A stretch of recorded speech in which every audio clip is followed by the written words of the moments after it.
em cumprimento à programação do evento, a convidar para integrar a primeira mesa temática, neste momento, o chefe do Centro de Formação e Aperfeiçoamento de Servidores do Poder Judiciário, CEAJUD, Diogo Albuquerque Ferreira, o analista de sistemas e desenvolvedor, senhor Léo Renes, e o senhor analista judiciário pedagogo do CEAJUD, Fábio Lopes Fernandes. As nossas boas-vindas aos ilustres integrantes da mesa.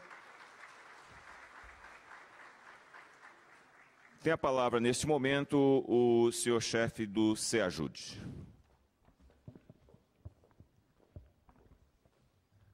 Bom dia a todos.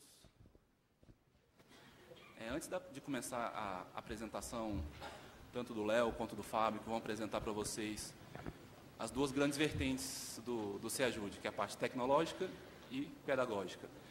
Mas antes de passar a palavra para eles, eu queria conversar um pouco com vocês. Vocês sabem que nos fóruns de educação à distância, eu costumo aproveitar essa oportunidade para prestar contas do que a gente tem feito no CEAJUD. Esse ano não vai ser diferente. No ano passado, no 5º Fórum de Educação à Distância do Poder Judiciário, eu não sei quem estava aqui e se lembra, nos slides que nós apresentamos, nós fizemos algumas promessas. E vou só relembrar rapidamente as promessas que nós fizemos. Que nós iríamos incentivar a gestão por competências, e nós fizemos isso com o primeiro seminário de gestão por competências e gestão do conhecimento do Poder Judiciário. Que nós iríamos começar a abertura dos cursos do CEAJUD para a sociedade, para a população em geral, e não apenas para os servidores do Poder Judiciário. Nós começamos isso também. Em fevereiro, nós lançamos um projeto piloto com 4 cursos abertos a todos os cidadãos. E mais recentemente agora nós desenvolvemos 2 cursos nossos que foram abertos à sociedade. Então, nesse projeto também nós já começamos. Tem muito ainda por fazer, mas já iniciamos eles. Eu havia dito que nós iríamos fazer a Política Nacional de Formação e Aperfeiçoamento de Servidores do Poder Judiciário. E trabalhamos muito no ano passado para que ela pudesse ser publicada esse ano, em maio desse ano, Resolução 192 do CNJ. Nós iríamos começar o plano estratégico de capacitação, foi o que vocês ontem passaram aqui à tarde trabalhando em cima disso. Como a gente comentou ontem, apenas a parte inicial desse plano, foi uma parte de levantamento de ideias, de coleta de sugestões de vocês. Ainda vai ter muita análise, muita discussão entre os conselheiros, e depois vamos abrir de novo o debate para vocês, mas o primeiro passo foi dado ontem. E o nosso desafio master, que eu falei para a nossa equipe, seria o desenvolvimento de um aplicativo para celular e para tablets e smartphones, que é um dos projetos que a gente vai apresentar aqui agora, o Léo vai falar mais tarde. Além disso, nós temos oferecido muitos cursos, vocês têm percebido. Né? Para vocês terem uma ideia, entre agosto e setembro, agora, esse mês e o próximo, nós estamos oferecendo cerca de 19 mil vagas de cursos à distância.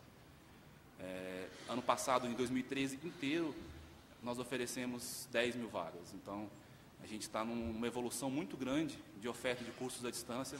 E isso se deve muito aos cursos abertos à sociedade que a gente fez. Os 2 cursos que nós fizemos abertos foram Gestão Documental, que foi um curso que o conteúdo dele foi desenvolvido pelos membros do PRONAME, e nós fizemos o design instrucional, o design gráfico, e colocamos o curso no ar. Começou agora esse mês, o pessoal já tá fazendo. Nós tivemos 5.700 inscritos nesse curso. E também fizemos o curso Conhecendo o Poder Judiciário e o Papel do CNJ. Foi um curso, o conteúdo foi escrito pelos nossos conteudistas de Direito Constitucional. Eles não estão presentes aqui hoje, o Flávio estava aqui até ontem, mas teve que se ausentar. Então, dá os créditos desse conteúdo para o Flávio, a Maria Tereza e o Leonardo. Está filmando aqui, eu sei que depois eles vão assistir. E também dá os créditos do design instrucional, a roteirização, o design gráfico, a equipe do CEAJUD, que trabalhou muito, se empenhou bastante, Guilherme, Fábio, Madonna, Léo, Patrícia, todo mundo que trabalhou para desenvolver esses cursos. Para a gente, hoje, ser capaz de desenvolver cursos, e não só um, a gente está quase numa fábrica de cursos no SEAJUD, a gente termina um e começa o outro. É uma satisfação muito grande, porque há muito pouco tempo atrás era impossível para a gente pensar isso. O SEAJUD apenas recebia os cursos desenvolvidos pelos tribunais e a gente compartilhava esses cursos. E agora a gente está sendo capaz de desenvolver os nossos próprios cursos, e os cursos do SEAJUD, de agora em diante, passarão a ter um modelo pedagógico próprio do SEAJUD, e o Fábio vai falar daqui a pouco sobre esse modelo pedagógico. Para 2015, o que eu vou fazer aqui, prometer para vocês para 2015? Antes eu queria deixar claro que, para o ano que vem, essas promessas ainda serão validadas pela nova gestão do CNJ. Vocês sabem, o ministro Lewandowski vai tomar posse ainda esse mês, então, tudo que eu vou falar aqui ainda será validado, mas já assumo o compromisso que, caso eles estejam de acordo, ano que vem nós vamos entregar isso que eu vou falar agora. O projeto político-pedagógico do SEAJUD. O Fábio vai fazer a apresentação do PPP, que não é uma parceria público-privada, como o pessoal do direito já me questionou. A primeira vez que eu falei, nós vamos fazer um PPP. Mas para que uma parceria público-privada? Não. É um projeto político-pedagógico do SEAJUD. Está em desenvolvimento, eu não vou me adentrar, porque é o tema da apresentação do Fábio, ele vai explicar para vocês muito melhor do que eu. O Cadastro Nacional de Instrutores Internos do Poder Judiciário não é uma promessa para 2015, tenho a satisfação de dizer que isso já está no ar, tá? É um cadastro unificado, um sistema completamente novo que o SEAJUD, em parceria com o Departamento de Tecnologia da Informação do CNJ, desenvolveu. Se vocês quiserem ter acesso, eu peço que vocês acessem e cadastrem os seus currículos. No Moodle do SEAJUD, na página inicial, naquele ícone banco de tutores, antes ele direcionava para um banco antigo que nós tínhamos, que era muito precário, e agora ele já está direcionando para esse novo cadastro que nós desenvolvemos. Ele vai permitir não só o cadastro dos tutores, instrutores, não só apenas presencial, não só apenas à distância, mas também presencial, como permite a consulta. Então, qualquer pessoa pode entrar lá e consultar quem são os instrutores cadastrados e os dados dessa pessoa para poder entrar em contato e, quem sabe, futuramente contratá-lo como instrutor interno. Essa é uma medida que está prevista na Resolução 192, que o CNJ iria desenvolver esse cadastro, e também segue uma diretriz estratégica que é priorizar, sempre que possível, a contratação de instrutores internos. E esse cadastro ele não só servirá para as pessoas físicas, instrutores, como também as empresas que oferecem cursos que sejam temas de interesse do judiciário, elas podem se cadastrar lá também. Vocês poderão pesquisar, por exemplo, empresas que oferecem curso de licitação ou de direito constitucional, vai aparecer a lista de empresas cadastradas, vocês podem entrar em contato com elas para solicitar propostas e coisas desse tipo. Essa funcionalidade de cadastramento de pessoas jurídicas foi uma sugestão que a Justiça Eleitoral deu no encontro nacional de aperfeiçoamento do ano passado. Então, nós acolhemos essa sugestão e implementamos ela agora. Por isso que eu disse ontem que as sugestões de vocês são muito importantes. A gente tenta, sempre que possível, atendê-las, porque vocês conhecem a realidade de vocês muito melhor do que a gente. Novos cursos abertos. Nós desenvolvemos esse ano gestão documental e conhecendo o Poder Judiciário e o papel do CNJ.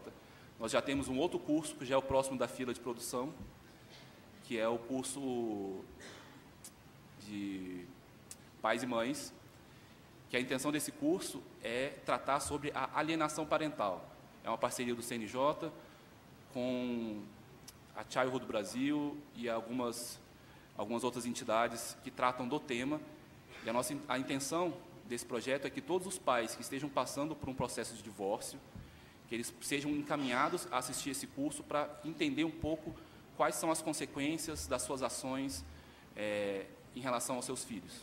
Tá? E nós faremos um curso com o impacto dessas ações nos filhos e nos próprios pais. Então, esse provavelmente será o próximo curso aberto à sociedade que a gente está fazendo, e outros certamente virão com a nova gestão do CNJ agora. Eu tenho certeza que outras demandas surgirão, e a nossa intenção é cada vez mais disponibilizar cursos e conhecimento, não só para o Poder Judiciário, mas para toda a sociedade.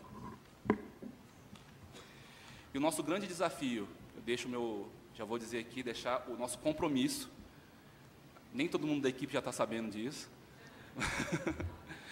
Mas, assim como foi ano passado, eu fiz aqui a promessa que a gente faria o aplicativo, depois eu conversei com o Léo, falei, Léo, agora a gente tem que fazer, eu já prometi. Então, eu vou aqui me comprometer novamente, que isso impulsiona a gente a cumprir essa meta. Para 2015, o SEAJUDE vai buscar o credenciamento junto ao MEC para oferecer cursos de pós-graduação lato sensu. Para isso, a gente precisa, inicialmente, fazer parte da rede de escolas de governo da União, que esse grupo já recebeu um credenciamento especial para oferecer curso de pós-graduação lato sensu. Então, para 2015, a nossa intenção é nos movimentar para fazer parte dessa rede e, posteriormente, conseguir esse credenciamento para que a gente possa também oferecer cursos de pós-graduação. Tá bom? E agora, devolvo a palavra para o mestre de cerimônia para a gente fazer a apresentação dos nossos colegas. Senhoras e senhores, concluída a fala do chefe do SEAJUDE, neste momento, para a apresentação do tema Construção Coletiva do Projeto Político-Pedagógico do Centro de Formação e Aperfeiçoamento de Servidores do Poder Judiciário SEAJUDE, convidamos o senhor Fábio Lopes Fernandes, analista judiciário pedagogo, para proferir a palestra. Bom dia, pessoal. Em primeiro lugar, agradecer a presença de vocês, agradecer a oportunidade de estar aqui falando de um tema tão importante para a educação, que é o planejamento. E, assim, eu sou um novato ainda no judiciário, tenho 6 meses de judiciário, passei 7 anos no Poder Executivo, trabalhando no Ministério da Educação, onde obtive vasta experiência com a gestão, com contato com o público, cuidar da coisa pública, da administração pública. E agora tenho mais esse desafio pela frente. E estou gostando bastante desse desafio. É uma coisa que me alegra, sabe, poder contribuir, através da educação, para a melhoria da qualidade do serviço público brasileiro. E quando eu cheguei no CNJ, uma das primeiras coisas que o Diogo me falou é que precisávamos construir um projeto político-pedagógico, que o SEAJUDE não tinha. E aí, passados 3 meses, que eu estava lá, eu apresentei uma proposta para o Diogo e disse já para ele que a construção de um projeto, ela só se dá de forma coletiva, que não existe outro caminho para a construção de um projeto educativo que se não concebido coletivamente. E aí a gente convidou algumas pessoas que são já antigos parceiros do SEAJUDE, que quando eu cheguei lá já tinham contribuído muito com o SEAJUDE e continuam contribuindo bastante, e com quem eu tive a oportunidade também de aprender e continuar aprendendo. E o nosso projeto pedagógico a gente construiu todo no coletivo. E o grupo que está empenhado, na verdade, a gente está construindo ainda o projeto. O projeto em andamento. A gente vai apresentar hoje uma visão geral. E aí participaram do SEAJUDE, a equipe do SEAJUDE. Eu, Diogo, Marina, aqui na frente, Guilherme. E o pessoal também que deu suporte para a gente. E aí o Diogo convidou a RITS, está aqui no meio. E do pessoal de fora, a única que eu conheço presencialmente é a RITS, que eu tive a oportunidade de fazer um curso, um belo curso. Tem a Bárbara também, que está aí pelo meio. Tem a Magali. E a Carla. Aqui a Carla. E assim, a gente resolveu construir no virtual, porque para uma escola regular, de ensino regular, é mais fácil construir um projeto político-pedagógico, porque você tem um espaço de coordenação. A sua atividade é aquilo ali. Você tem a semana de coordenação, você tem o início do ano, você tem o intervalo do ano para você fazer a coordenação. Agora, na administração pública é mais complicado, porque a gente, além das demandas de educação, a gente tem também as demandas de gestão administrativa.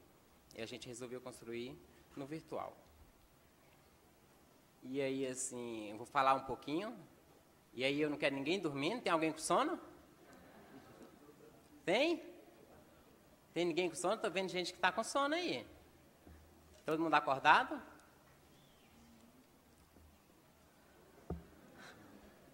Se alguém precisar, andei prevenida, tem um aqui. Então vamos começar. E a gente vai conversar hoje sobre, assim, não tem como falar sobre projeto político pedagógico sem antes definir alguns conceitos.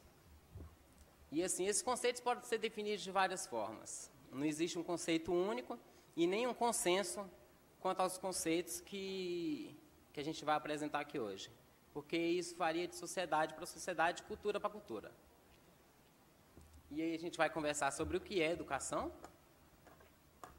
para que educar, sobre educação corporativa, sobre educação e planejamento. Essa primeira parte a gente vai fazer uma visão geral, bem rápida, e aí depois a gente vai passar para os conceitos de projeto político-pedagógico, e depois a gente vai passar como que está sendo construído o projeto político-pedagógico do SEAJUDE. E aí o primeiro conceito que vem à cabeça quando você vai lidar com a educação, trabalhar com a educação, você tem que definir o que é educação. O que é educação? E você tem que ter clareza nesse conceito para você saber o que você está fazendo. E aí, educação, ele é um ato intencional e político.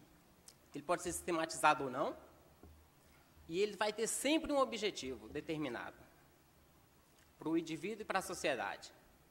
E se caracteriza fundamentalmente por uma preocupação, por uma finalidade a ser atingida. Então, ninguém educa à toa, ninguém educa desprovido de intenções. Acredito que a maioria aqui deve ter filhos, e a gente sabe que a educação dos filhos é 24 horas por dia, 365 dias no ano, e a gente tem uma intenção quando a gente educa nossos filhos.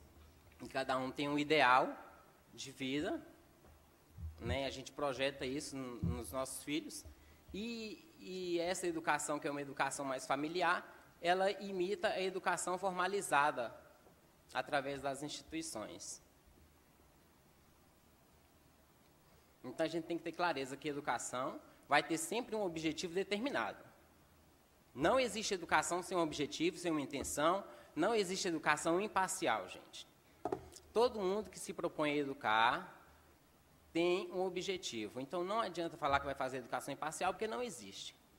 O próprio ato de você já querer educar alguém é intencional e quebra toda a parcialidade do processo. Porque se você vai educar, você tem um objetivo específico.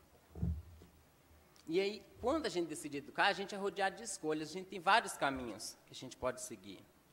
E aí a gente escolhe um desses caminhos. E ele é um ato político por quê? Porque a gente tem que escolher. Eu tenho que escolher qual caminho eu vou seguir. E se eu não escolher, alguém vai escolher por mim. E eu vou estar fazendo política do mesmo jeito. Porque o fato de não escolher é também um ato político. Então, a educação jamais será um ato imparcial. A gente tem que ter sempre isso, que não adianta você querer fazer uma educação e falar, vou respeitar a autonomia dos educantes. Você vai respeitar no limite, mas você vai ter um objetivo para eles. Você vai ter um objetivo para os seus estudantes. E que quebra a parcialidade da educação. E aí, para que educar?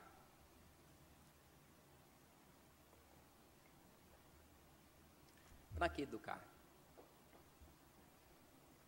Quando educamos, queremos uma sociedade que projetamos como ideal.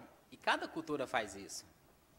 Cada cultura projeta um ideal de sociedade e projeta um ideal de indivíduo e o faz através da educação. Não é só a educação que forma uma sociedade, não é a única forma, tem outros meios também utilizados para isso, mas a educação é uma das principais formas de projetar um futuro, de projetar um ideal de sociedade e de indivíduo.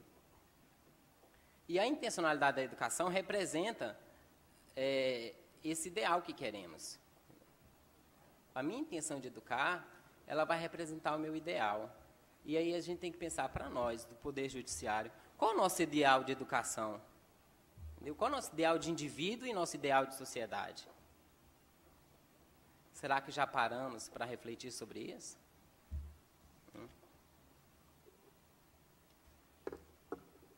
E aí eu gosto muito dessa frase, é uma frase de Plutarco.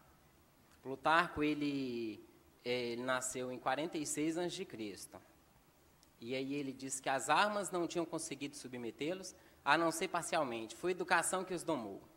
E ele fala isso no contexto dos romanos dominando os espanhóis. Na época que estava passando, chegando ao nascimento de Cristo, que começou a soberania romana. E aí ele disse que os romanos não conseguiram dominar os espanhóis e pacificar somente com as armas. E a gente vê isso todos os dias. Até hoje continua tendo essas batalhas. E a gente sabe que a arma não pacifica e nem consegue dominar. E aí eles conseguiram fazer através da educação. E a gente sabe que na história do Brasil foi assim também. Quando eles desembarcaram no Brasil, uma das primeiras coisas que fizeram foi trazer os jesuítas para instituir aqui escolas. Para quê? Para instituir a cultura portuguesa. Ou seja, eles queriam instituir aqui o ideal de sociedade que eles traziam de Portugal. E aí a gente tem que pensar, e vocês devem pensar, o que isso tem a ver com o projeto pedagógico, né? Isso tem tudo a ver com o projeto pedagógico, porque o projeto pedagógico é essa projeção que a gente vai fazer do que é o ideal de sociedade. E se a gente não tiver isso com clareza, a gente vai fazer uma educação sem rumo. E aí, mais na frente, a gente vai ver um pouquinho sobre isso, qual o risco de você não ter definido um ideal de educação que seja compartilhado, que seja conhecido coletivamente, que seja público. E aí, para o nosso contexto, a gente entra na educação corporativa. E aí, o que vem a ser educação corporativa? A educação corporativa ela é uma atividade sistematizada que tem por preocupação dispor os funcionários de determinada organização das competências necessárias ao desenvolvimento de suas atividades. E a gente tem que pensar quais são os ideais que a gente quer para o judiciário, quais são as competências necessárias para o poder judiciário, né, cumprir a sua missão e alcançar a sua visão. Porque educação corporativa, que é o que fazemos, ela é isso. A gente não faz educação em uma organização para virtudes, assim, não é o objetivo disso. Da educação corporativa não é essa. Desenvolver habilidades individuais, não é esse o objetivo da educação corporativa. Desenvolver virtudes pessoais, não é esse o objetivo. Você pode até fazer isso, mas esse não será o objetivo da sua educação corporativa. Porque a organização ela vai investir em educação para desenvolver competências que ela precisa para cumprir a sua missão, para alcançar a sua visão. Então, a educação corporativa ela é isso, é você entender que existem competências que a organização precisa, que precisam ser desenvolvidas, que precisam ser geradas, que precisam ser assimiladas.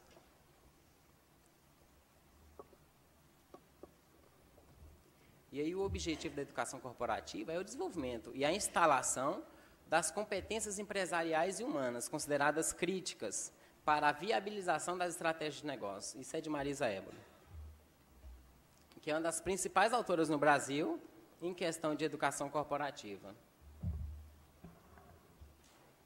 E essas competências, gente, que são consideradas críticas, elas são as competências que atingem diretamente o cumprimento da missão. E a missão se a gente for mais a fundo, a gente vai ver que a missão principal de toda instituição pública, da administração pública, é atender a sociedade, não é verdade? É atender a sociedade. E a educação pode contribuir com isso. Não que a educação vai resolver todos os problemas de atendimento, de qualidade, no atendimento de prestação de serviço público. Longe disso. A educação ela pode contribuir, é só uma ferramenta que, se bem utilizada, pode gerar bons resultados. E aí um projeto de educação corporativa deve contemplar a identificação, a formação e a mobilização dessas competências críticas e essenciais, no sentido de agregar valor ao negócio e, assim, aumentar a competitividade. Mas o que é ser competitivo para uma administração pública? Um poder judiciário não precisa se manter no mercado, né? Independentemente de não compete com ninguém, pensar, como é que vai ser competitivo?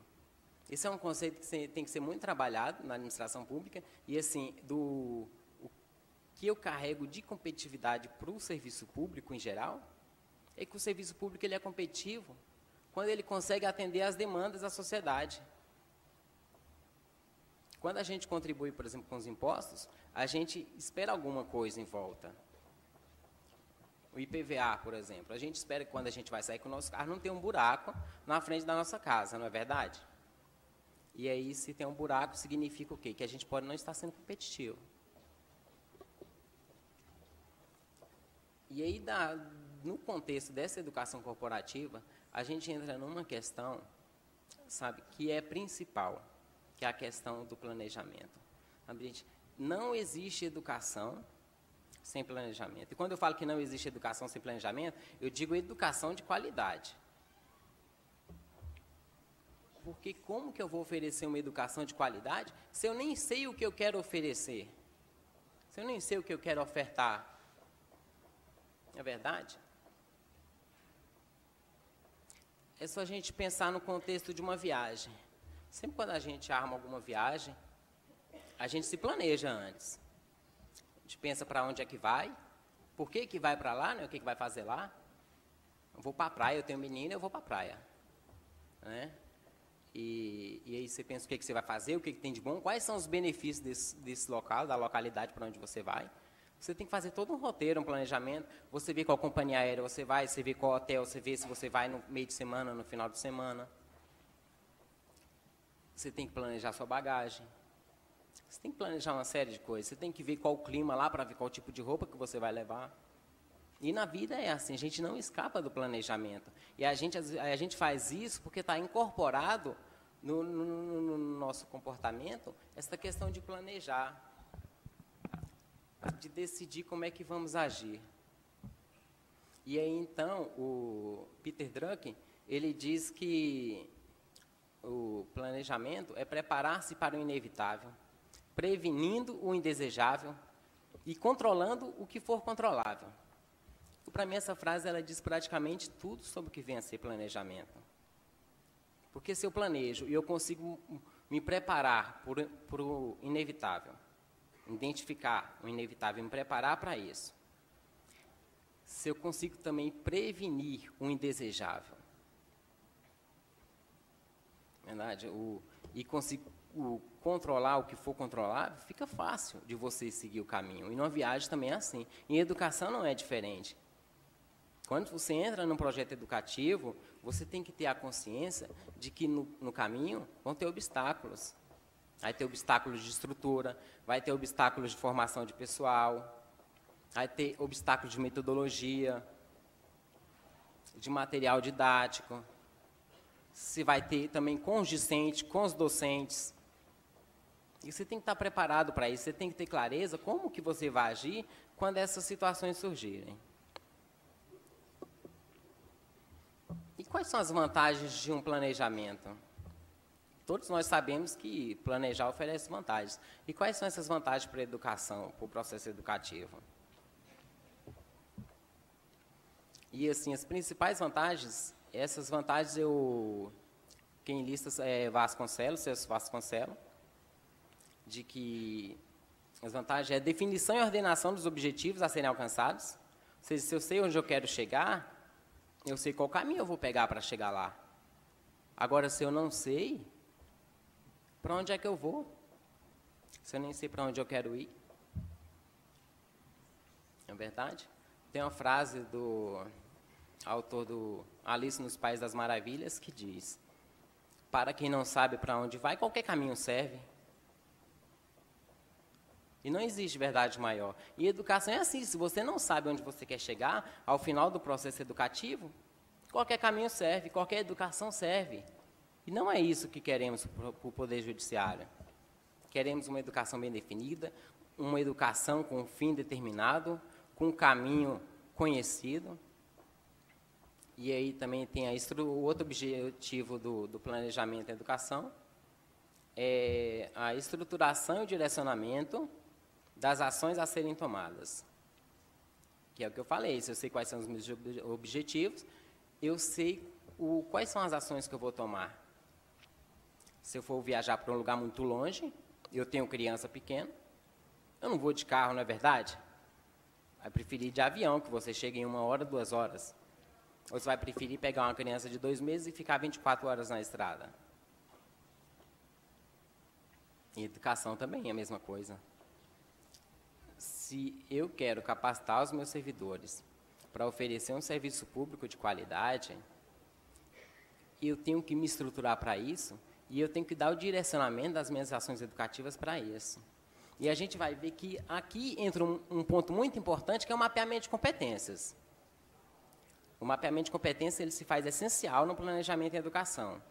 Porque se eu não sei onde é que estão os gaps de treinamento, se eu não sei onde é que estão as falhas do processo de prestação do serviço, como é que eu vou tentar saná-las através do processo educativo? Então, o mapeamento de competências é uma ferramenta fundamental no processo de tomada de decisões, no planejamento educativo. E aí evita a duplicação de recursos e reforços e facilita o controle efetivo das ações e sua avaliação.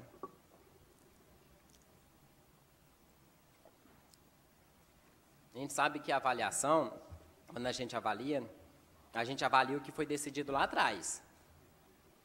Eu não vou chegar aqui no final do caminho e vou avaliar sem saber o que eu queria. Eu não vou chegar ao final do processo educativo sem saber o que eu esperava dos educandos, dos alunos, e avaliá-los. Eu tenho que ter determinado isso lá no início. No início do meu processo de capacitação, no início do meu processo de formação, de aperfeiçoamento, eu tenho que deixar claro quais são os objetivos. Tanto para quem vai avaliar, como para quem vai ser avaliado. Porque quem vai ser avaliado precisa saber onde que precisa chegar também, que é para ele se corrigindo no percurso. Porque se ele não sabe onde espera-se que ele chegue, como é que ele vai tomar o caminho? Então tem que dar os objetivos, tem que dizer com clareza quais são os objetivos, e lá no final, a avaliação, ela vai ser consensual, porque havia um acordo entre as partes de que o caminho era aquele, que o percurso era tal e que o objetivo era tal. Estava definido o objetivo. Fica fácil você mensurar, você verificar, você diagnosticar se o objetivo for ou não atendido. E aí permite um controle, inclusive de qualidade. E aí a gente tem que o principal instrumento em ações educacionais é o projeto político-pedagógico. Quando eu digo isso, eu digo não em sentido macro, governamental, por exemplo, a nível de sistema de ensino geral. Porque a gente tem o planejamento educacional ainda, e tem a legislação que tem que ser obedecida, tem uma série de coisas. Mas a nível de instituição escolar, o principal instrumento que ela tem para conduzir as suas ações de educação é o projeto político-pedagógico. E depois a gente vai entrar numa questão, que é essa questão do político, que sempre gera uma incerteza se deve ou não ter esse termo político, né? Até quando, por exemplo, se trata de uma instituição de escola de governo, centro de formação de governo, se carrega ou não o termo político. Então, a gente viu que o principal instrumento de planejamento na educação é o projeto político-pedagógico, e que não se faz educação sem planejamento. E que a gente tem que ter os objetivos determinados, tem que ter os caminhos traçados. E aí, o que é projeto político-pedagógico? O projeto político-pedagógico ele tem várias dimensões. E aí, o Veiga diz que projeto palavra projeto, vem do latim projecto, e que significa lançar-se adiante. E eu estava pensando outro dia sobre essa palavra projeto, porque para a administração, um projeto ele tem um começo, um meio e um fim. Tem uma equipe determinada e um recurso determinado. E eu pensei, para a educação, qual o começo, o meio e o fim do projeto? Porque se a gente for pegar a nível macro, qual o começo, o meio e o fim de um projeto educativo para o Poder Judiciário? Um projeto, por exemplo, que vise instalar as competências necessárias nos servidores para melhorar a qualidade do serviço público. Sabe que é um projeto grande, é imenso, E aí tem que ter muito braço para conduzir isso. E aí eu fico pensando, qual o fim desse projeto? Porque eu não consigo vislumbrar lá na frente o atendimento de todas as demandas sociais. Eu fico pensando se esse projeto teria fim ou se não seria um projeto, um contínuo, como diz no latim, um contínuo, que quando você acha que terminou, na verdade, você está iniciando de novo. E aí, em um projeto, nós planejamos o que temos intenção de fazer, um projeto pedagógico, que temos intenção de fazer, de realizar, lançamos para adiante, com base no que temos, buscando o impossível, e também antever um futuro diferente do presente. E aí vou já passar para adiante, que Gadotti diz que todo projeto supõe uma ruptura com o presente e promessas para o futuro. Porque se eu estiver contente, com o meu presente, para que eu vou fazer um projeto, não é verdade? Não preciso mudar nada. Fazer projeto para quê? Gastar tempo? Então, se eu estou fazendo um projeto, é porque eu acho que eu tenho que mudar. Que eu tenho que sair de um ponto A para um ponto B, de uma situação para outra situação. Então, ele exige uma ruptura. E a gente sabe que rupturas, mudanças, envolvem pessoas e não é fácil, porque mexe com cultura, mexe com comportamento e mexe com o cantinho de conforto de cada um. Mas se não houver ruptura, não é projeto.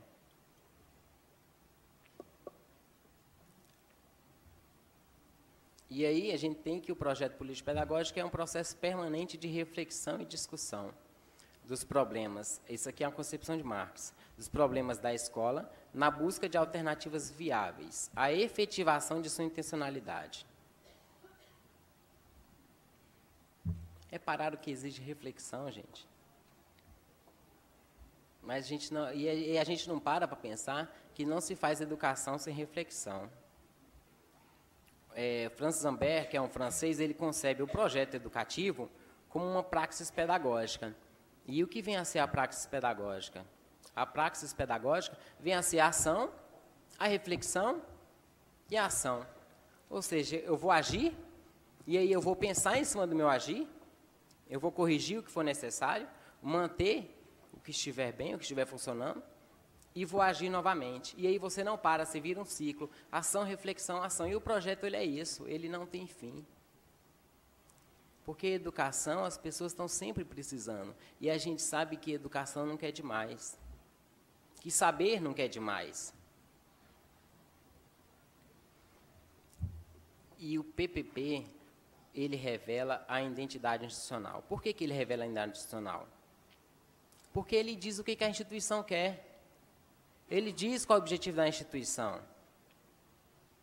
Ele diz qual é a intenção da sociedade e qual é a intenção da instituição para a sociedade. Então, por isso que ele representa essa identidade. E por isso que é preciso ter clareza na definição desses objetivos. E é preciso ter clareza porque vai representar a identidade da instituição de ensino. E aí, o Sêneca diz que não há ventos favoráveis para quem não sabe para onde navega. E aí cabe uma reflexão, né? Para onde estamos navegando? Sabemos para onde estamos navegando? Temos bem definido? Porque se eu não tenho definido para onde eu estou navegando, para onde o vento me levar está bom, não é verdade? Se eu não sei para que serve meu projeto educativo, quando chegar no final, o resultado que a gente escolher no final está bom.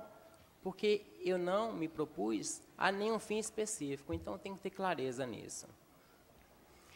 E o projeto busca um rumo. Uma direção é uma ação intencional, com um sentido explícito, com um compromisso definido coletivamente. Essa expressão, compromisso definido coletivamente, ela tem que ter sempre, a gente tem que ter sempre em mente quando for pensar em projeto pedagógico. Porque o projeto, ele estabelece um compromisso entre as partes e por isso que ele tem que ser definido coletivamente. Porque se eu definir sozinho um projeto e querer apresentar para uma equipe, vai existir compromisso? Às vezes, até concebendo coletivamente, No meio do processo, as pessoas já querem mudar, já vão falar, não, está muito difícil, não dá para fazer isso não, a gente vai ter que mudar as propostas. Mas quem disse que educação é fácil? Mentira, educação não é fácil. Fazer educação é uma coisa muito complicada, é complexa, é sistêmica e exige um aprimoramento contínuo.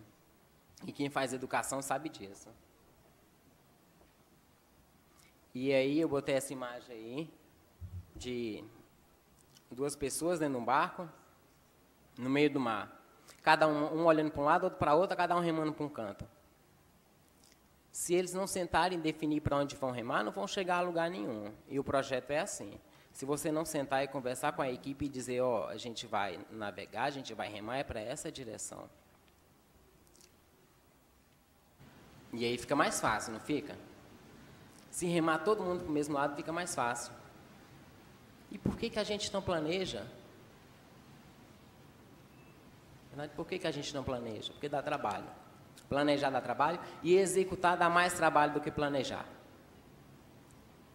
E quem planeja e executa sabe disso, que executar dá mais trabalho do que planejar. Executar o que foi planejado é complicado. Porque sempre quando a gente planeja, a gente quer ir além, a gente não planeja o mesmo, a gente quer romper com o atual, a gente quer desafios, a gente quer alcançar um novo patamar. Isso exige um esforço tremendo.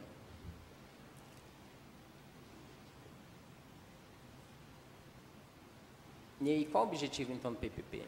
É melhorar a qualidade do ensino. O principal objetivo do projeto político-pedagógico é melhorar a qualidade do ensino. Se alguém te perguntar para que serve o projeto político-pedagógico, para melhorar a qualidade de ensino, você respondeu. Porque o planejamento é para isso. É para melhorar a qualidade.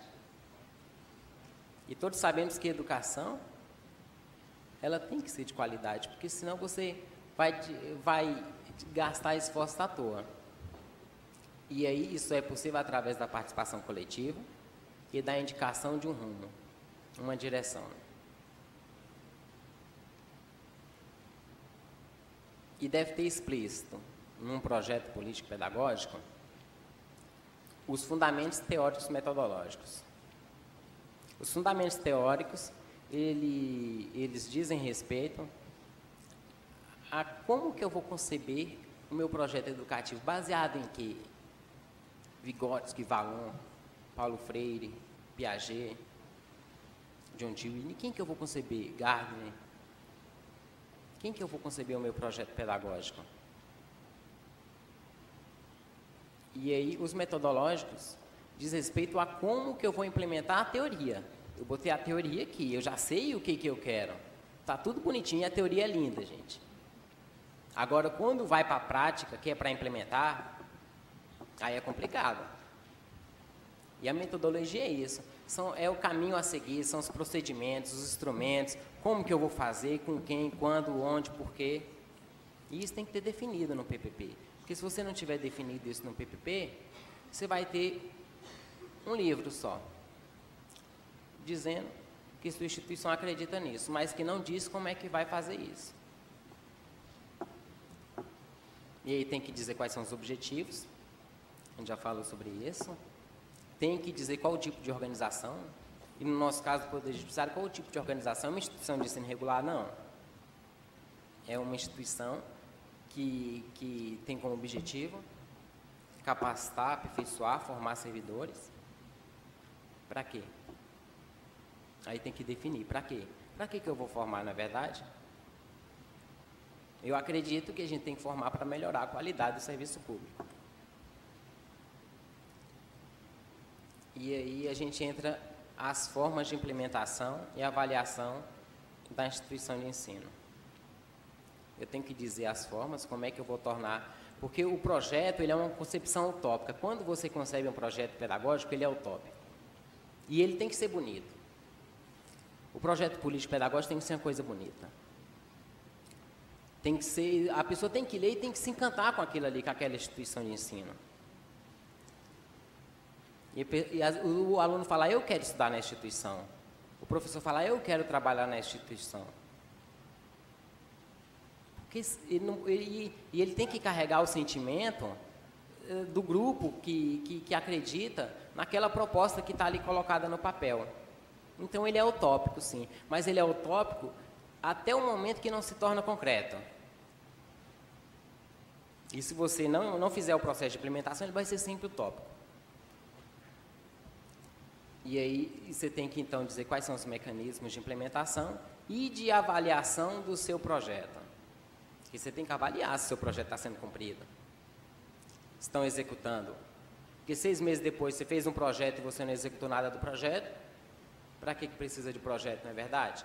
Você avalia, não, está do mesmo jeito 6 meses atrás. Para que eu vou gastar tempo fazendo projeto se eu estou do mesmo jeito e se eu não me propus a implementar e mudar o que tinha que ser mudado? Aqui tem um quadro de Vasconcelos. É só uma das concepções de construção e implementação num projeto pedagógico.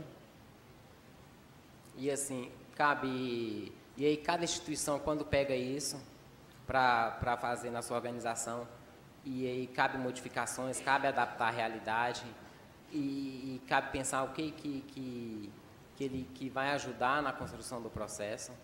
Mas ele concebe em 3 etapas, que é o marco referencial, o diagnóstico e a programação.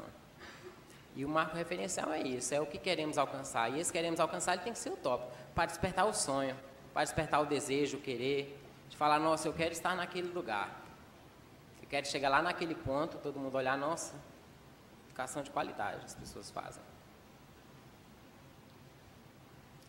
E aí ele tem o posicionamento, no marco referencial você diz o seu posicionamento político, que é a sua visão de sociedade e de homem.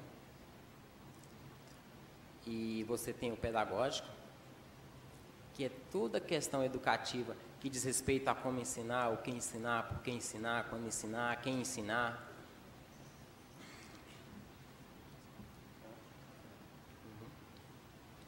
E aí o estabelecimento de um sonho.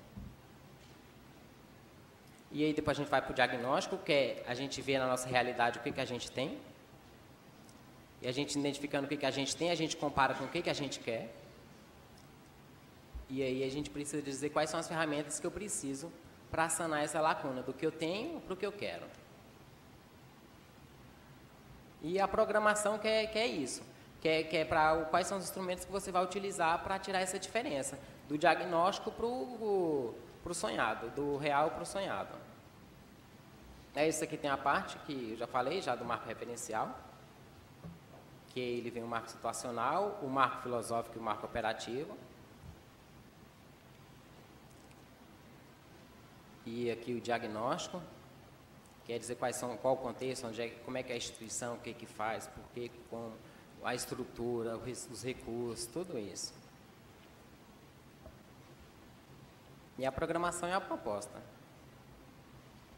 É dizer o que eu vou fazer para alcançar o meu sonho de educação para o serviço público brasileiro. Porque não adianta sonhar, não adianta querer. Você tem que ter instrumentos para alcançar esse sonho. Alguém se reconhece ali na foto? Está bem pequenininho, né? Foi o que eu consegui. E aí, gente, a construção do nosso PPP a gente fez no virtual, a gente fez no Moodle. E aí, somos 8 colaboradores, que é a RITS, a Bárbara, a Carla, o Diogo, eu, Guilherme, Magali, Marina. E a gente começou essas atividades em 11 de junho e ainda não concluímos ainda, porque teve férias, teve o ciclo, teve esse encontro, e aí um sai de férias um período, outro sai de férias outro período. E aí estamos nas fases, já fizemos parte da escrita e estamos na fase dos ajustes. E de conceber também um plano. E aí a metodologia que a gente utilizou para a construção do projeto político-pedagógico foi criar uma comunidade no Moodle e fazer isso através do virtual, até por causa da distância também entre as pessoas. E assim, foi um trabalho lindo, e está sendo um trabalho lindo de fazer, a participação, o empenho das pessoas, E, assim, esse trabalho, gente, as pessoas estão fazendo por amor. Vou deixar claro aqui que, assim, eles estão fazendo fora do horário de trabalho e não tem remuneração para isso. É por amor à causa. É por acreditar que a gente pode construir uma educação melhor. É por compromisso mesmo. E aí a gente, depois de fazer a comunidade, a gente fez um roteiro e apresentamos o roteiro, o grupo discutiu, que o roteiro é o esboço, o que vai conter, é mais ou menos um sumário, o que vai conter o meu projeto, que é para eu guiar a minha escrita. E aí o grupo discutiu, fez alterações, ajustes, chegamos a um roteiro final. E com o roteiro final validado, a gente distribuiu as atividades, que não tem como você sentar todo mundo para escrever tópico por tópico. O ideal é cada um ver com que se identifica e cada um faz a escrita de um tópico, apresenta para o grupo, e o grupo vai, não, altera isso, muda isso, não, tá bom. E vai construindo. E essa construção coletiva é que enriquece o projeto.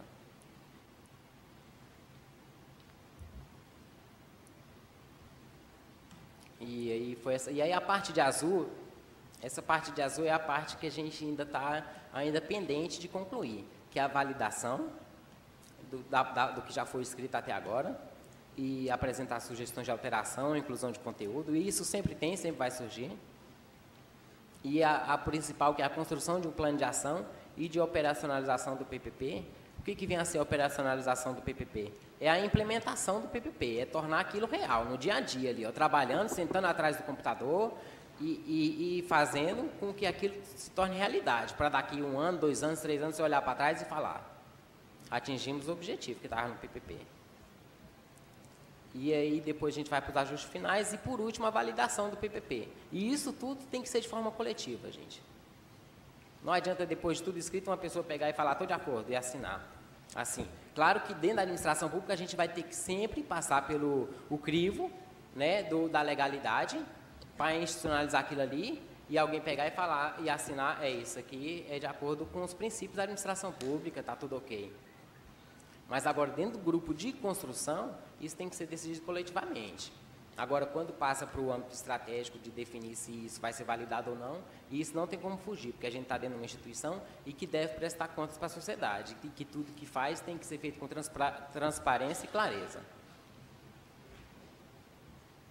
Aqui tem um roteiro que a gente utilizou no nosso projeto.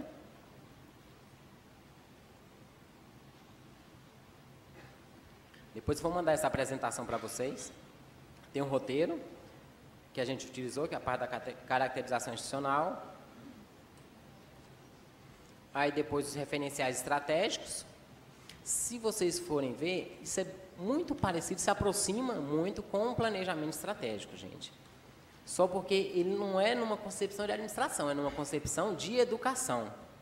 Então ele é muito próximo do planejamento estratégico. Quem já participou da construção do planejamento estratégico percebe que o caminho é quase que o mesmo, mas em concepções diferentes.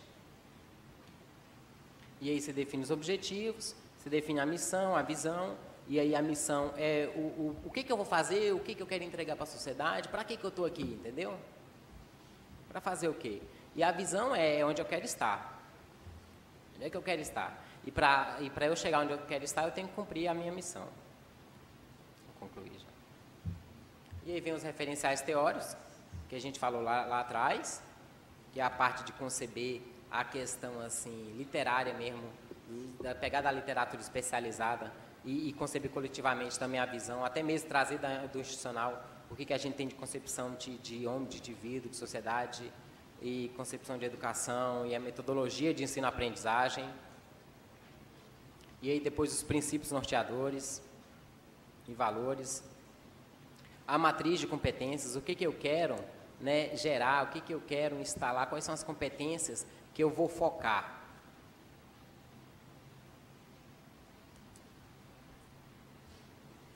E aí, depois a gente faz a avaliação do processo de ensino-aprendizagem, que é como que vai se dar a avaliação nas minhas ações de educação, como é que eu vou avaliar os meus alunos, como é que os professores vão ser avaliados, como é que a gestão administrativa vai ser avaliada.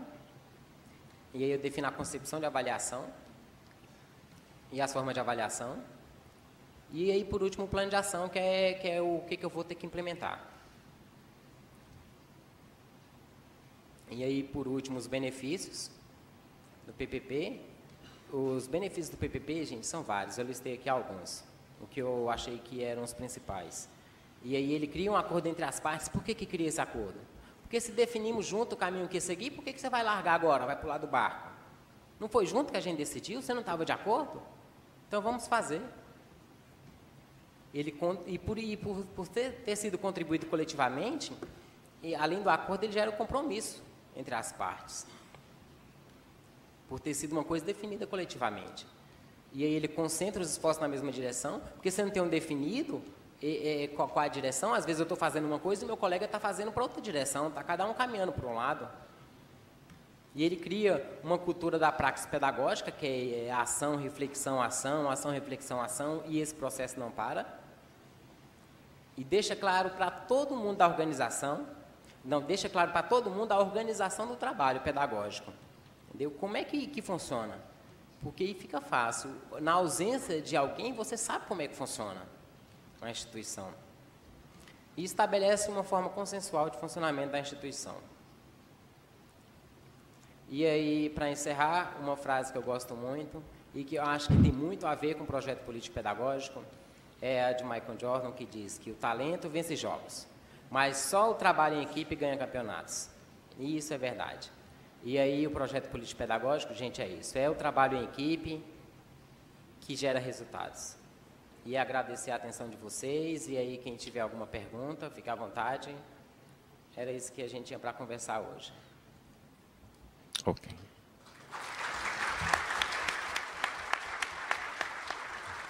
Passamos agora à apresentação do aplicativo do SEAJUDE para dispositivos móveis. Com a palavra, o senhor Diogo Ferreira.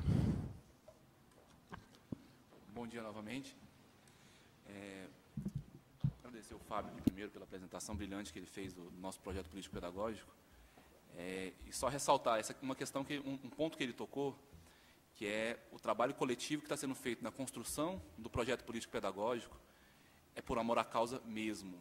Tá? Então, agradeço muito ao pessoal ao grupo que está ajudando a gente nessa construção, porque quando surgem essas ideias, muitas vezes a gente tem que implementar de uma forma rápida e a gente não consegue remunerar as pessoas por isso. E eu sei que a gente pode contar com os nossos parceiros nesses desafios. O curso Conhecendo o Poder Judiciário e o Papel do CNJ também foi escrito pelos 3 conteudistas que eu citei no início. Eles também não receberam nenhum tipo de remuneração por isso, também fizeram por amor à causa. Mas agora vamos falar sobre o aplicativo que o SEAJUDE desenvolveu. Antes de passar a palavra para o Léo, que é o criador do aplicativo, eu queria só falar um pouco com vocês sobre essa ideia e dar os créditos novamente. Eu já falei isso em outro momento, ao Leonardo Aires, que foi quem teve essa ideia de fazer esse aplicativo.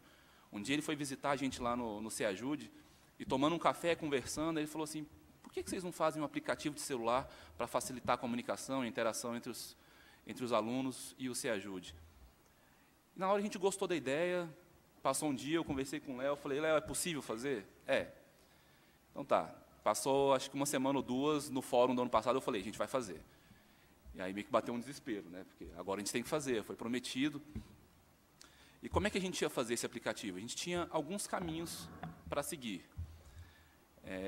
A gente poderia instalar um aplicativo que gera aplicativo. Eu não sei se essa propaganda no Facebook aparece para vocês, ou só para mim, que pesquiso muito sobre isso, mas todo dia aparece assim, cria o seu próprio aplicativo. Então, você paga um aplicativo de celular, ele te ajuda a criar o seu próprio aplicativo.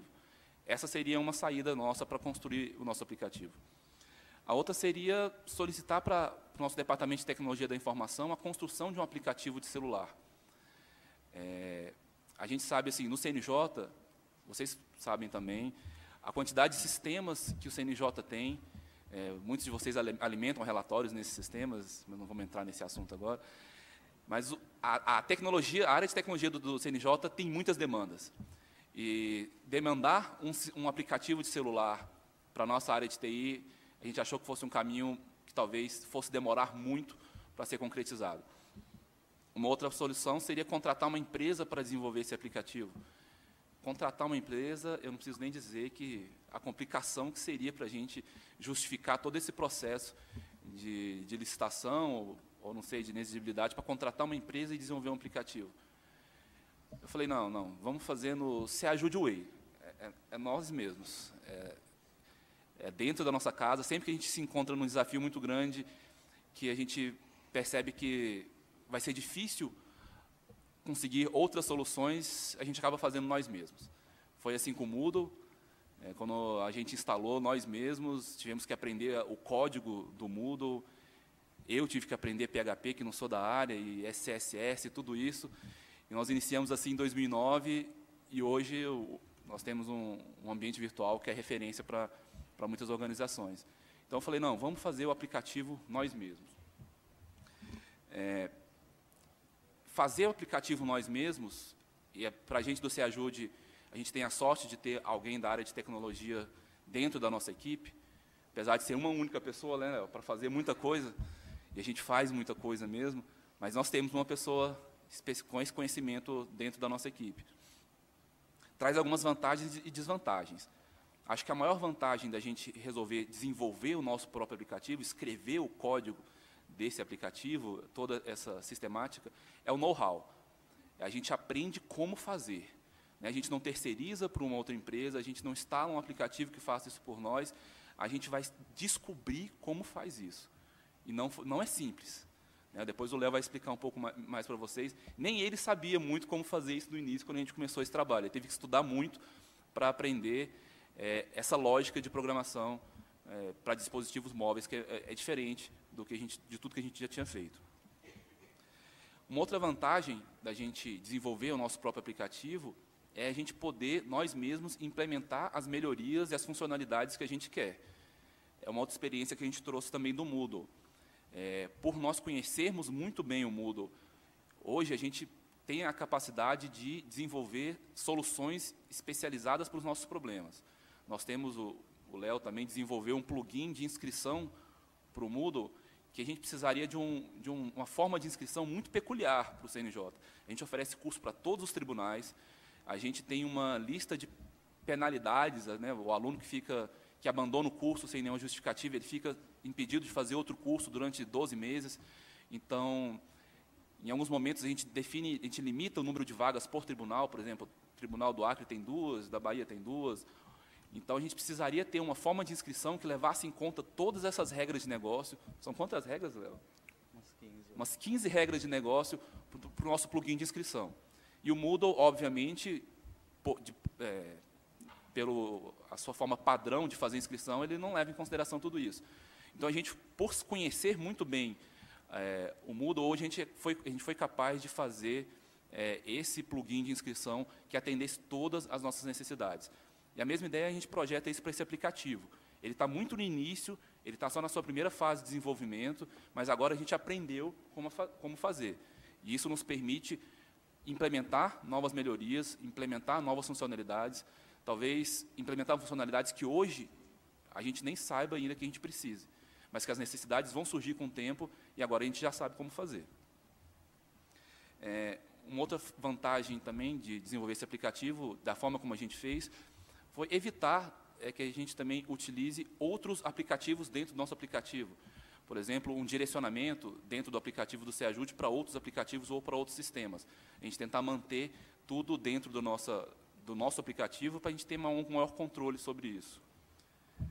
Mas isso também, essa forma de desenvolver tem desvantagens, é lógico. A curva de aprendizagem ela é muito maior quando a gente faz dessa forma. Porque a gente teve que aprender como fazer, a gente teve que estudar, a gente teve que buscar parceiros que já tinham algum conhecimento nessa área para nos ensinar, para a gente poder fazer visitas técnicas ou uma troca maior de experiências para que a gente pudesse implementar isso. Isso leva tempo. Uma outra desvantagem também é que o desenvolvimento disso é gradual. Às vezes, quando você contrata uma solução de uma empresa ou baixa um aplicativo que vai gerar um aplicativo para você, ele já vem com uma série de funcionalidades rapidamente para você poder utilizar, ou porque ele já está pronto, ou porque já tem uma equipe, uma empresa, no caso, tem uma equipe grande de pessoas para te atender. Então, no nosso caso, como a gente está desenvolvendo internamente, o desenvolvimento vai ser gradual. A gente estabeleceu 3 fases, o Léo vai falar mais tarde, e a gente está apenas na primeira fase desse desenvolvimento. E por quê? Por que a gente resolveu fazer um aplicativo para tablet e smartphone? Levanta a mão, quem utiliza um tablet ou um smartphone aqui, por favor? Acho que está respondido. Todo mundo praticamente hoje utiliza, ou quase todo mundo utiliza um smartphone, utiliza a internet no celular. E por que não utilizar esse alcance que os tablets e smartphones chegaram para fins educacionais? As vantagens são imensas quando a gente pensa em utilizar toda essa mobilidade para fins educacionais. Muitas instituições já fazem isso, já têm seus próprios aplicativos, isso nenhuma novidade, né, que ninguém está inventando a roda. O Banco do Brasil já tem, eu tive num congresso alguns meses atrás, eu vi o Banco do Brasil apresentando o seu aplicativo, o Banco Central também já tem, o Correio, se eu não me engano, já tinha o seu próprio aplicativo. Então, não é uma coisa nova, mas é uma coisa que todo mundo está iniciando ou iniciou já há algum tempo, por causa das imensas vantagens que o mobile learning, a aprendizagem móvel, nos permite. A gente tem que deixar claro também que o fato de a gente estar entrando nesse terreno agora não quer dizer que a gente vai abandonar os cursos pelo computador, pela web. O aplicativo não substitui a web, ele é apenas um complemento, mesmo porque ninguém consegue ler grandes textos numa tela de um celular, ou mesmo de um tablet. Então, ele precisa ser um complemento para as ações educacionais e não um substitutivo. A gente não vai mudar completamente de uma forma para outra. Outra coisa que precisa ficar claro, os nossos cursos precisam de adaptação. Não basta a gente pegar os cursos como a gente tem eles hoje e colocar para rodar numa tela de um celular. Não vai funcionar. Nós temos muitos textos, nós temos vídeos muito grandes, esse conteúdo precisa ser adaptado, ele precisa ser customizado, ele precisa ser rápido, ele precisa ter um acesso fácil, os textos não podem ser muito longos, as atividades precisam ter uma dinâmica que permita fazer isso utilizando um celular. Então, todo o conteúdo, toda a forma pedagógica que vai ser direcionado pelo nosso projeto político-pedagógico agora, a gente precisa fazer essa customização para esse novo ambiente agora mobile. A gente precisa também de temas responsivos do Moodle, né, que possam responder a diferentes tipos de interfaces, celular, tablet, computador. O tema que a gente usa hoje no Moodle ele não é responsivo. Não sei se vocês já acessaram o Moodle do celular de vocês, eu acesso o tempo todo. É muito complicado, porque a tela fica muito pequena, a gente tem que aumentar, e aí você perde a dimensão de tudo que você está vendo. Então, a gente precisa melhorar isso ainda. E, por fim, esse aplicativo que a gente vai mostrar para vocês agora, ele é só o início. Ela é a primeira versão, é só a primeira funcionalidade que a gente instalou no aplicativo, mas que, como promessa é dívida, essa primeira funcionalidade tinha que estar disponível hoje. E a gente o Léo correu bastante para que ela estivesse disponível hoje. O aplicativo já está na Google Play, vocês já podem baixar, o Léo vai explicar um pouco melhor. Tá?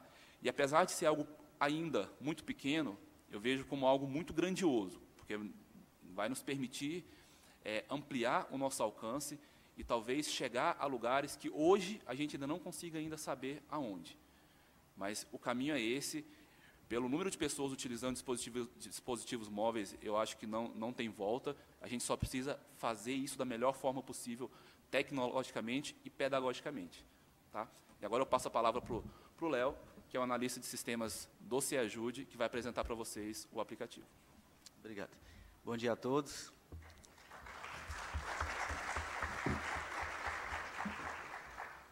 Bom dia a todos.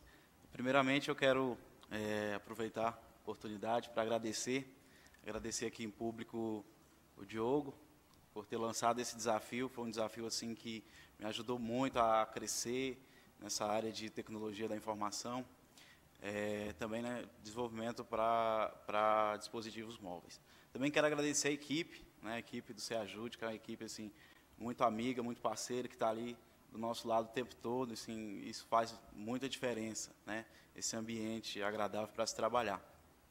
Bom, a proposta desse aplicativo é justamente aproximar os cursistas, os participantes, alunos da plataforma EAD CNJ, do ambiente web mesmo. Então, dispositivos móveis e web, aproximar essas duas plataformas e fazer com que alguns serviços que estão disponíveis, né, na web possam estar disponíveis também na palma da sua mão, através dos dispositivos móveis, né? E assim, foi assim que surgiu o SeAjude app. E foi bastante interessante quando o Diogo lançou esse desafio. Eu simplesmente falei, tá bom, vamos fazer. E não sabia, não desenvolvia, já desenvolvia para a plataforma que nós desenvolvemos, que é a plataforma em Java, né, linguagem Java. Já desenvolvia para web, mas não desenvolvia para celular. Então aí começou, né, eu comecei a comprar livros, procurar fazer amizade com pessoas que desenvolvem para plataforma mobile e iniciar um processo de aprendizagem para desenvolver, para cumprir, né, com esse desafio aqui, que foi lançado, inclusive, no fórum do ano passado. Bom, deixa eu passar aqui. E o objetivo dessa apresentação é mostrar, né, o SeAjude app para vocês, apresentar as fases que ele vai ser disponibilizado. Inicialmente são 3 fases que nós vamos disponibilizar, e eu vou estar falando para vocês dessas funcionalidades, esses serviços que estarão embutidos nesse aplicativo, gradualmente, por fase, né, e demonstrar algumas telas, demonstrar as telas do aplicativo. Para quem já fez o download, esse aplicativo já está disponível. Para quem já fez o download, já conhece. Mas quem ainda não fez, ainda não conhece, para você conhecer o aplicativo. Bom, como já foi falado, a ideia inicial é justamente facilitar o acesso a informações. Trazer esses serviços que estão na web, alguns serviços, como o Diogo já mencionou aqui, que é a questão da inscrição. Nós temos um período de inscrição para ciclo, onde nós temos muitas pessoas que acessam a plataforma, às vezes acessam, não sei como, com o celular, mas o site hoje, na web, que está disponível lá só para plataformas web. E nós entendemos que, se esses serviços estiverem disponíveis em aplicativo, celular, na palma da mão da pessoa, vai ser bem mais interessante esse contato, né, esse serviço para a pessoa estar ali desenvolvendo naquele momento, ou seja, uma inscrição, um curso, realizar um curso ali, ou até mesmo receber uma notificação, receber uma informação, de que o ciclo de capacitação está disponível, um determinado curso está disponível na plataforma. Então, tudo isso a gente acredita que é bastante interessante, e as pessoas que utilizam os nossos cursos, que aprendem através da plataforma EAD CNJ, elas merecem, né? Seria bastante interessante a gente disponibilizar dessa forma aí para eles. A aprendizagem móvel é uma modalidade de educação à distância que facilita a interação, tudo isso que a gente já falou, né, e potencializa os benefícios da educação à distância, dando liberdade aos alunos, né, e levando conhecimento a mais pessoas. Plataformas de desenvolvimento. A princípio, nós já estamos com um aplicativo funcionando para Android, plataforma Android. Já está disponível no Google Play. Nós também estaremos disponibilizando, não temos uma data específica ainda, mas para dispositivos, plataforma iOS da Apple.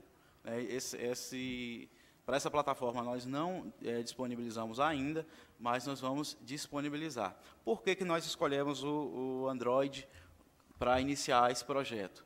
Justamente pela participação no mercado. Atualmente, 59,2% das pessoas que utilizam smartphone ou tablet utiliza o Android como sistema operacional.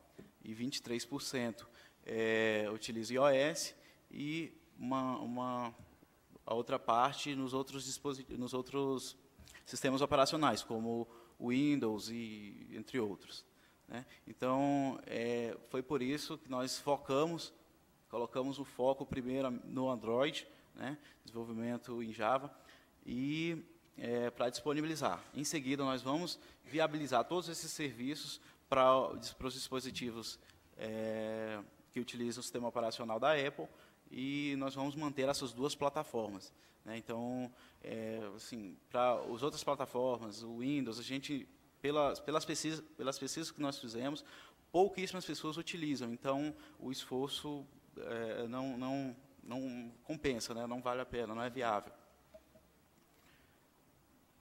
Como eu já falei, já está disponível, você pode acessar o play.google e pesquisar lá Se Ajude, então você vai conseguir baixar esse aplicativo.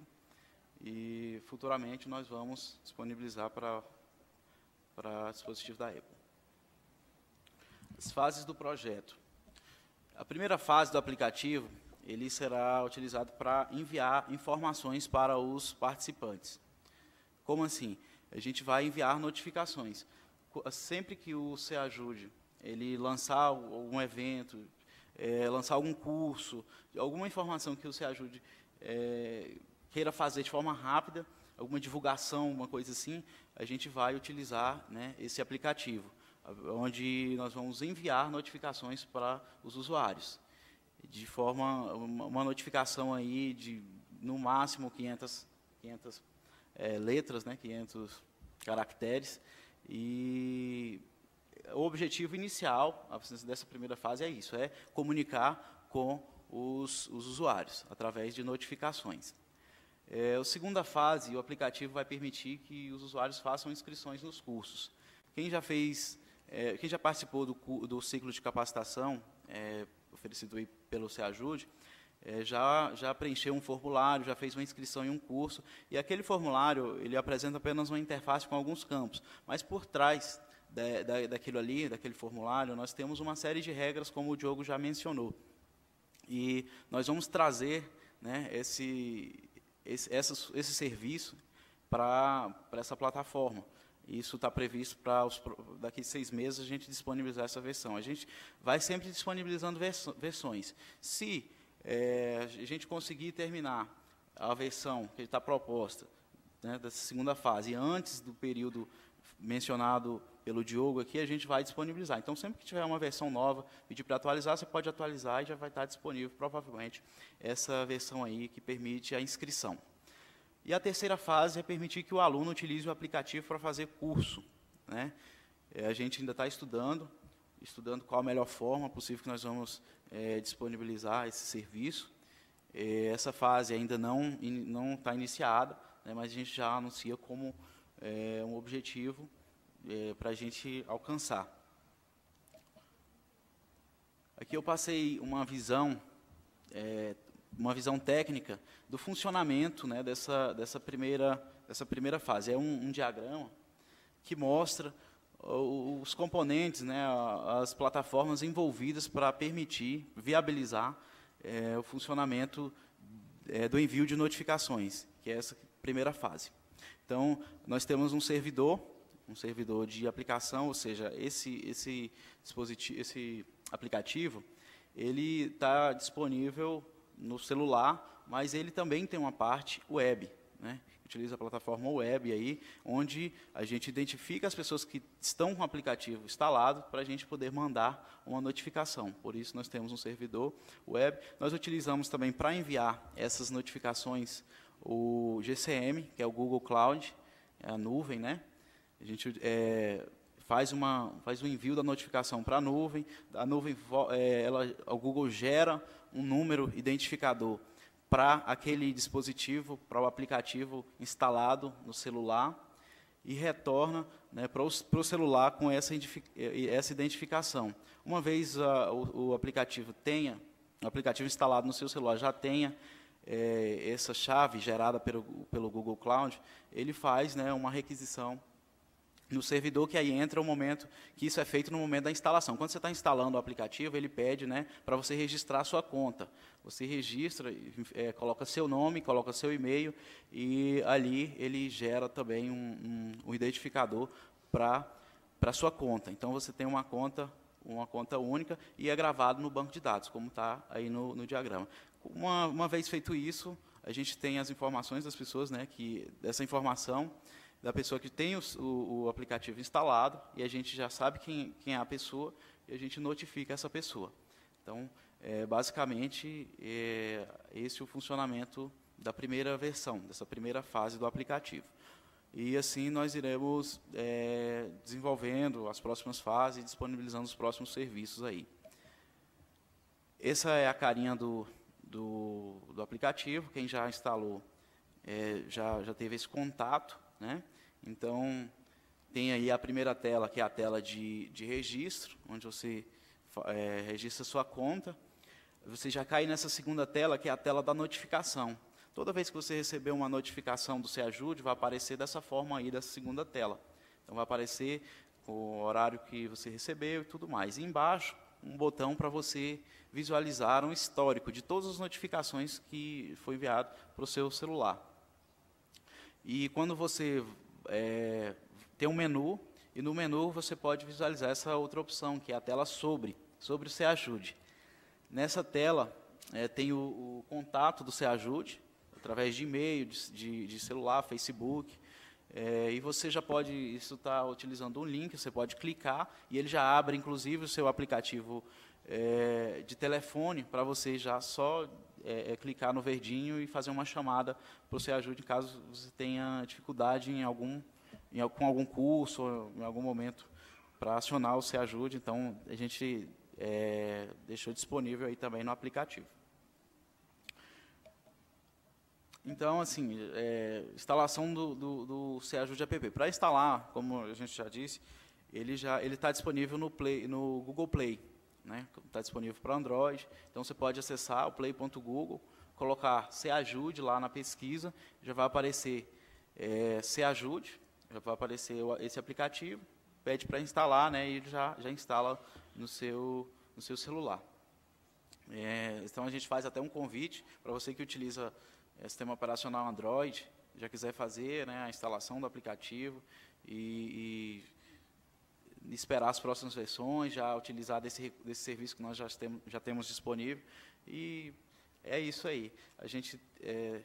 Eu quero agradecer a todos pela oportunidade, agradecer mais uma vez o Diogo, a equipe, e também posso abrir para perguntas, se alguém quiser perguntar alguma coisa sobre isso. Nós vamos, neste momento, com a devida permissão dos integrantes da mesa, facultar o espaço para a participação do público presente.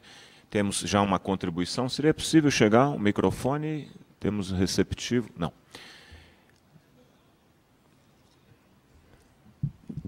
Vamos fazer o seguinte, para todos participarem, ouvindo a pergunta, eu vou levar o meu até o amigo. Por favor, diga seu nome e a sua instituição, a quem é dirigida a pergunta. Bom dia, meu nome é André, sou da Seção Judiciária do Espírito Santo. A pergunta é para os nossos dois colegas, aí, o Fábio e o Léo. Primeiro para o Fábio, a respeito do projeto. Como você bem apresentou, o projeto político-pedagógico ele é um processo contínuo, né? Só que vocês vão ter que definir algumas bases teóricas, metodológicas. À medida que a gente for desenvolvendo, talvez a gente possa compreender que seria interessante acrescentar outros elementos, outros referenciais teóricos metodológicos, né? Para a gente poder qualificar melhor ainda. É só para reafirmar isso, essa necessidade de a gente estar sempre realimentando o processo, né?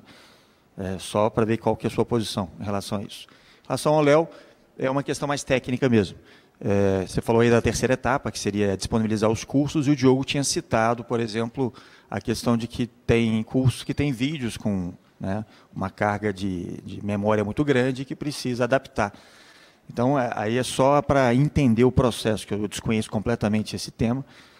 Se faz dois formatos do curso, ou existe uma tecnologia que permita a adaptação de linguagem para os equipamentos móveis, né? Ou se a gente vai ter que fazer 2 ou 3 cursos, porque seria o Android, seria o Apple, né? E além disso o web, né? Você teria que fazer 3 vezes o curso. É só para entender. É isso aí. Obrigado. Muito bem. Nós podemos fazer uma rodada assim, de 3 perguntas, se possível, e encerraremos para sairmos para o almoço. Temos uma contribuição ali atrás. Mantenha levantada a mão, por favor, para que o receptivo... Lá na última fileira ali. Tem 1, 2, ok.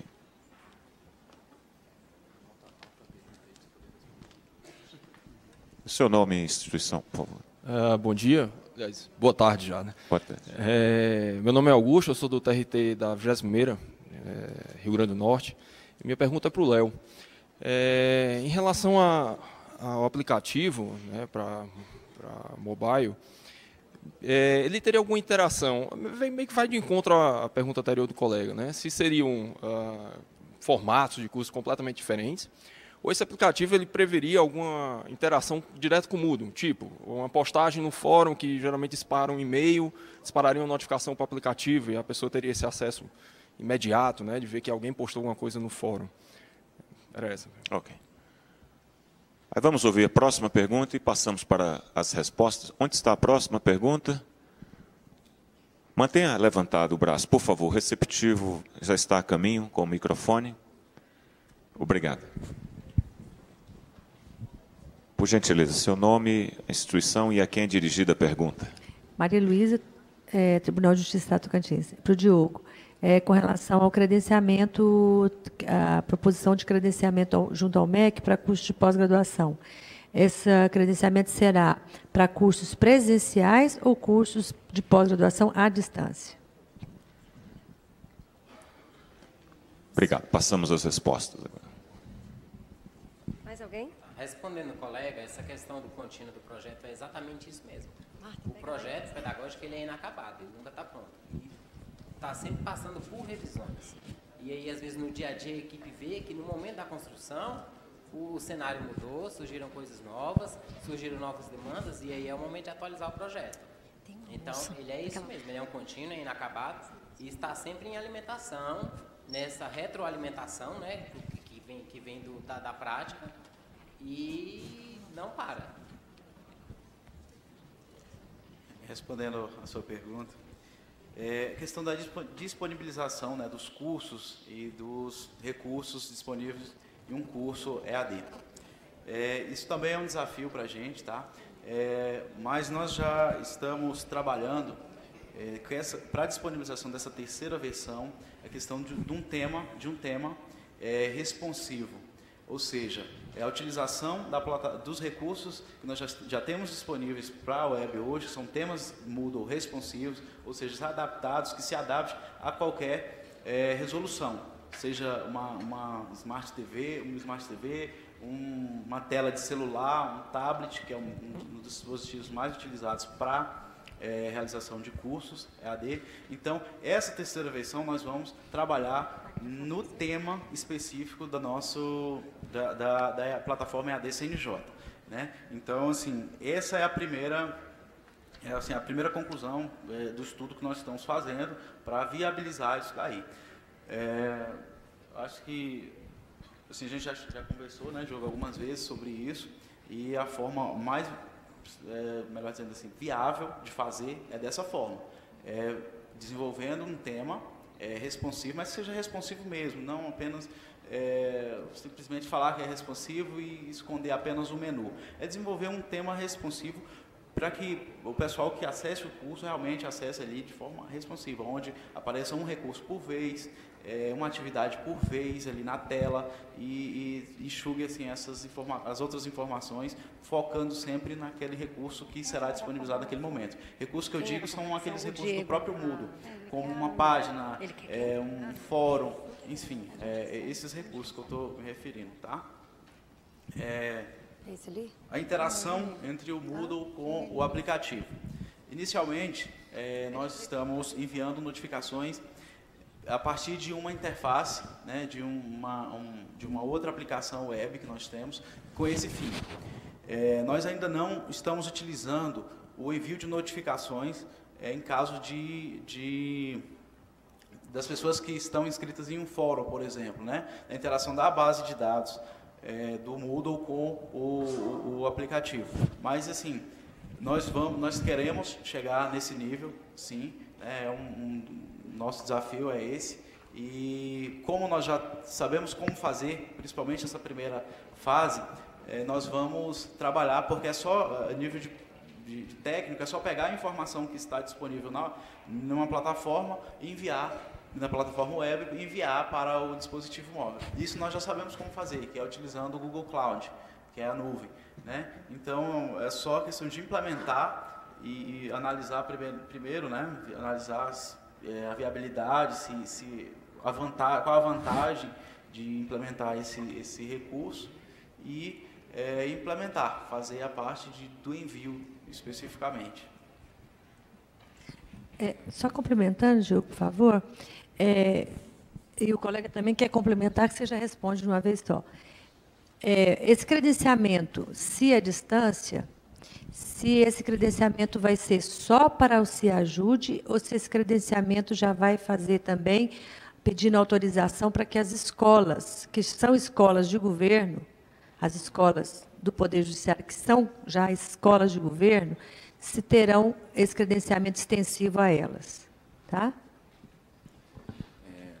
Licença, eu gostaria de fazer Ele vai complementação, complementar, por gentileza. E queria falar assim na condição de beneficiário desses projetos todos, como eu sou analista do TJDF, e durante o tempo em que eu trabalho na instituição, sou muito grato pelos cursos que fiz, né, pela Escola de Administração Judiciária, e eu percebi nas escolhas que eles oportunizam sempre uma biografia do professor. E essa biografia contribui para que a gente possa escolher por um curso ou por outro.